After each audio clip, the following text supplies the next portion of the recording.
Hi, hello, and welcome. Welcome back. Welcome to Let's Learn Something Again. As you can see, an article right now, Spatial Language and Spatial Representation by William Hayward and Michael Tarr. An article that is 44 pages long. I spent a large portion of the day today reading it. It's about spatial reasoning, and I wanted to share some of it with you. Now, the title actually tells us quite a lot about the setup of this study.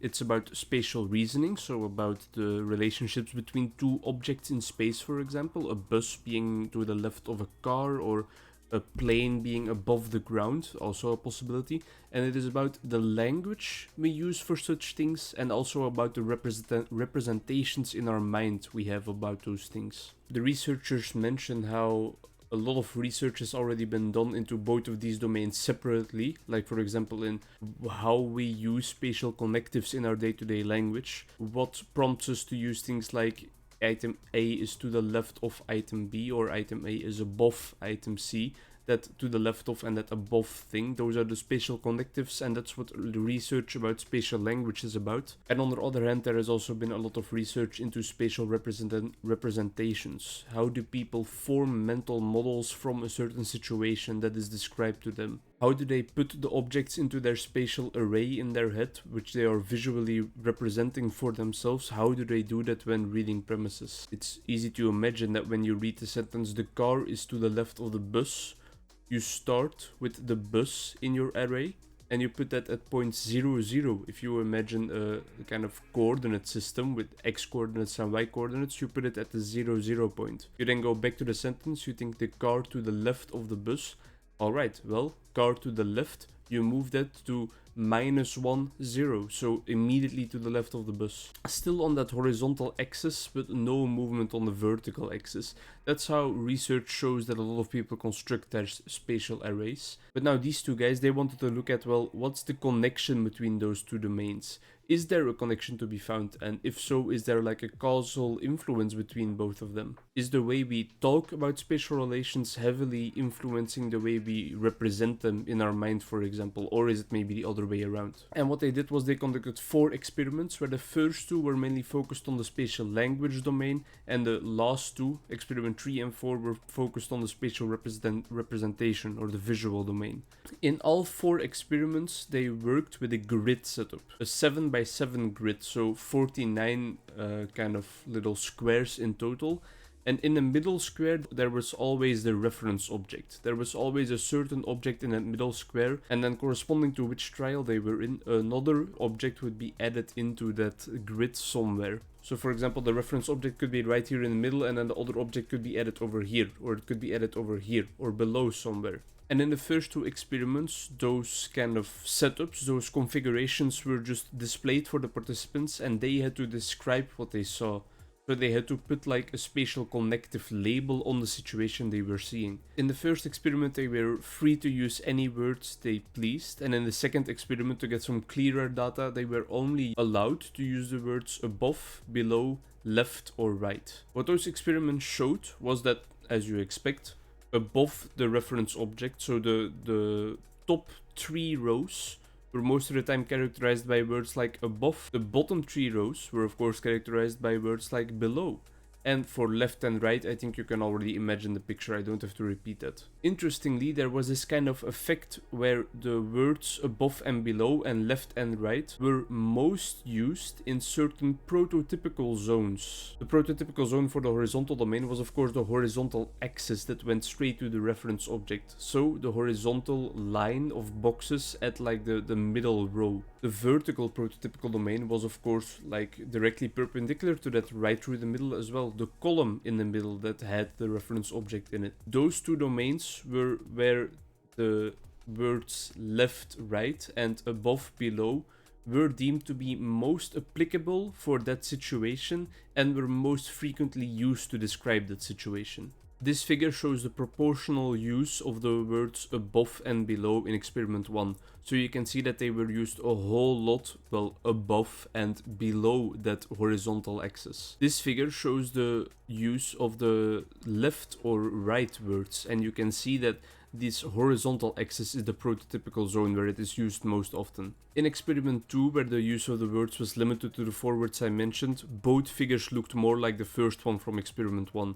So when thinking about left or right reasoning, we saw something like this again as well. This is indicative of the large power that words like this possess. All of these different situations, all of these image configurations of the reference image being here and the other object being here or here or here, wherever, there was always an applicable use for left or right, or above or below. Those were the 2 experiments related to the language domain. Now for the visual domain, for the configuration and actual production inside the visual areas of your brain domain, there were experiments 3 and 4. Experiment 3 found that similar areas were the most accurate when they had to reproduce certain configurations. So again, surrounding the vertical and the horizontal axis, that's where the reproduction of the configurations was the most accurate. Experiment 4 produced the most interesting figure in the entire study, in my opinion, and you can see that on screen right now. In this 4th experiment, they had to look at 2 sequential image configurations and decide upon whether they were exactly the same or not. And this figure displays the accuracy of that task. You can beautifully see that the axes are again very much a factor in accuracy, but there is also an added distance effect. The larger the distance from the reference object in the middle, the lower the accuracy became. Now all those overlap in results between the 4 experiments, and especially between experiments 1 and 2 taken together and 3 and 4 taken together, is indicative of a relationship between the linguistic domain in this front in spatial reasoning and the visual spatial domain in linguistic reasoning. The areas that showed the highest frequency and applicability of certain spatial connectives, like to the left of and to the right of, or above and below, also showed the highest accuracy in visual configuration reasoning. And the most important topic here are those prototypical regions, the axes. They were overlapping for both types of reasoning, which shows that there is something underlying that explains both of those types of reasoning, you know.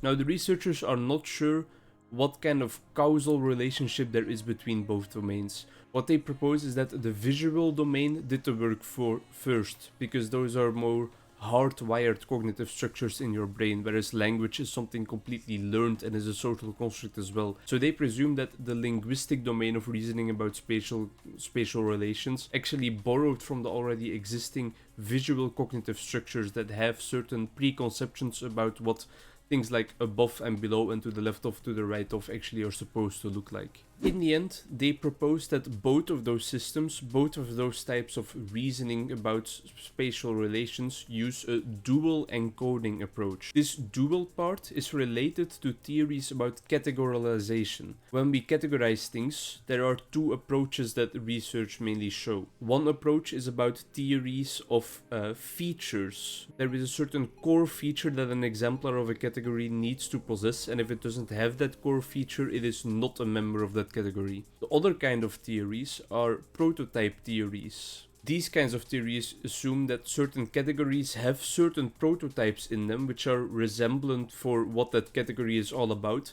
and an exemplar is like in a sort of spectrum compared to those prototypes. Category membership is something that is continuous and not just a categorical decision of yes or no.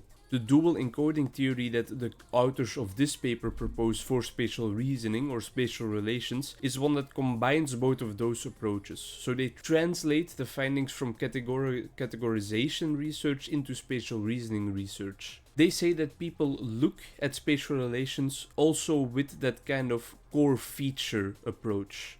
That core feature that determines whether something is to the left of or to the right of, and above or below something. Evidence for this can be found in the fact that those images were like so clear-cut, black and white at the top or at the left and right, you know.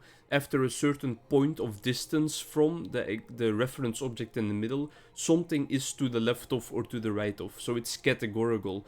It's a core feature. It's yes or no. But the figures in the experiments after the first one were not just in one line. They were spread out across the domains, spread out above, spread out below, spread out to the left, and spread out to the right, which is probably mirrored for you, so that might make it confusing, but just try to follow me. And the fact that they were so spread out and it was not just a question of yes or no, that implied the researchers to go looking for the dual encoding theory, where categorization is one part, but prototypicalness and resemblance to the prototypes, in this case the vertical and horizontal axes, those are the prototypical areas for spatial reasoning. Resemblance to those axes is also taken into account when thinking about whether we should describe something as being to the left of something, to the right of something, above something, or below something. So did you catch that? First of all, that this categorical process is something yes or no to the left of, or to the right of, or above or below. That is the core feature approach of categorization, where it's yes or no. Then, after that is decided, the other part of the dual encoding approach comes in, which is more about prototypicalness and resemblance to that axis. If something is very close to the horizontal axis to the left of, we will be quite sure about our application or our labeling of that situation as something be it to the left of the reference object. When something is